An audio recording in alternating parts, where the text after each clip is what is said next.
हाय hello नमस्कार welcome back to my channel. कसे आहेत सगळे? मस्त मजेतच असाल. मीही खूप मस्त आहे. तर आजचा व्लॉग खूप मस्त होणार आहे, कारण हा व्लॉग फक्त आणि फक्त महिलांसाठी आहे. तर तुम्हा सर्व महिलांना माहिती असेलच, आपल्यासाठी एक आनंदाची बातमी आहे.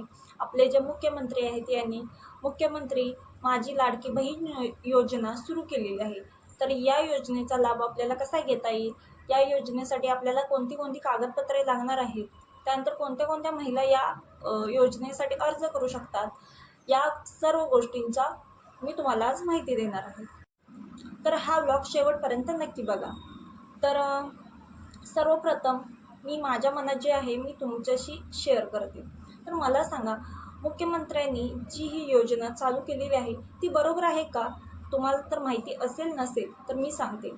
कालपासून जे आपले मोबाईलचे रिचार्ज आहेत त्याच्यामध्ये 50 रुपयांनी वाढ केलेली आहे.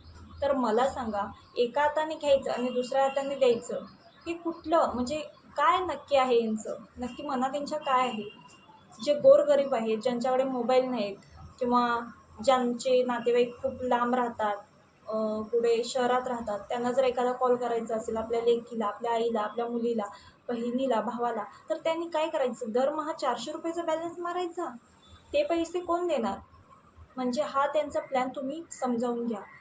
जी त्यांची आता येतेली जी विधानसभा निवडणूक आहे यासाठी फक्त ते आपल्याला फसवत आहेत. 1500 रुपये देऊन ते आपल्याला मतं गोळा करण्याचं काम करत आहेत. तर मला सांगा, या आजच्या युगात वाढत्या महागाईत हे 1500 रुपये तुमच्यासाठी पुरेसे आहेत?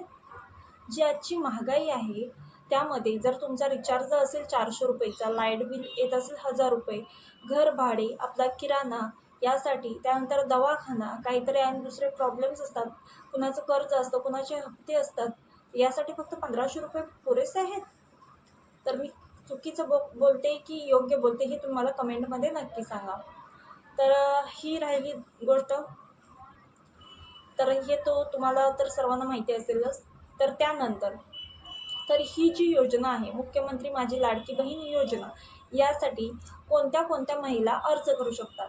तर पहिलं, प्रथमतः ज्यांचे उत्पन्न 2.5 लाखाच्या खाली आहे त्या महिला या योजनेसाठी अर्ज करू शकतात. दुसरी गोष्ट, ज्या महिलांचे बँकेमध्ये स्वतःचे खाते आहे त्या महिला या योजनेचा लाभ घेऊ शकतात. तिसरं, त्या महिला विवाहित किंवा विधवा असाव्या. त्यानंतर चौथं, त्यांचं रेशन कार्डमध्ये नाव असावं. त्यानंतर 5, त्या महिलांचं वयोगट 21 ते 65 वर्ष असं असावं. ठीक आहे. त्यानंतर दुसरी गोष्ट, जो काल या योजनेमध्ये खूप मोठा बदल झालेला आहे तो म्हणजे कोणता? तर हा असा की ज्या महिलांचं वय 21 ते 60 असं केलं होतं, तर त्यामध्ये आता त्यांनी बदल केलेला आहे. तर लाभार्थी महिलेचे वय आता 21 ते 65 वर्ष असेल. तर दुसरी गोष्ट, त्यानंतर जी 5 एकर जमिनीची त्यांची अट होती ती सुद्धा यातून वगळण्यात आलेली आहे.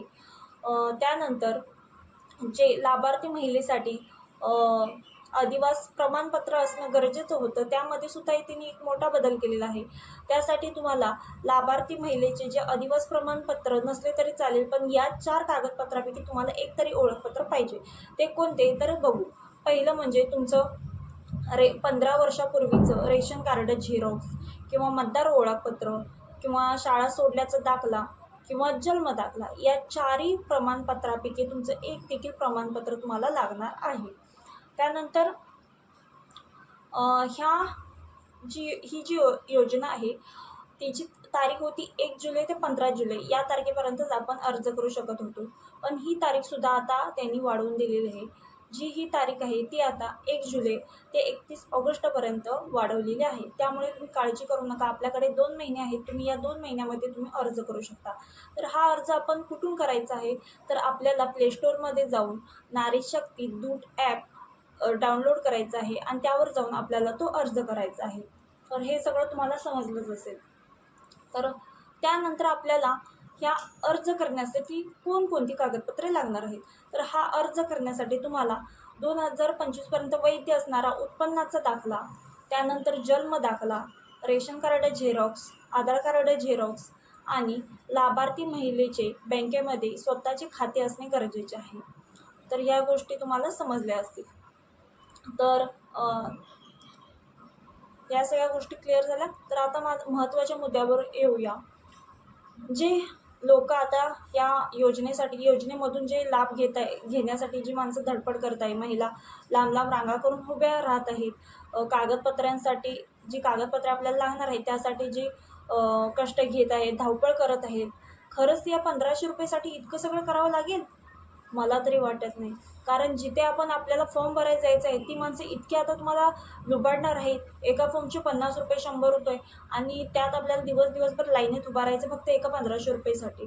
तर असं तुम्ही करू नका. आपल्याकडे 2 महिने वेळ आहे. वेळ घ्या आणि थोडे दिवस म्हणजे वाट बघून तुम्ही फॉर्म भरा. घाई करू नका. आणि ही जी योजना आहे या सर्व योजनेचा सर्व महिलांना लाभ मिळणार आहे. त्यामुळे तुम्ही काळजी करू नका.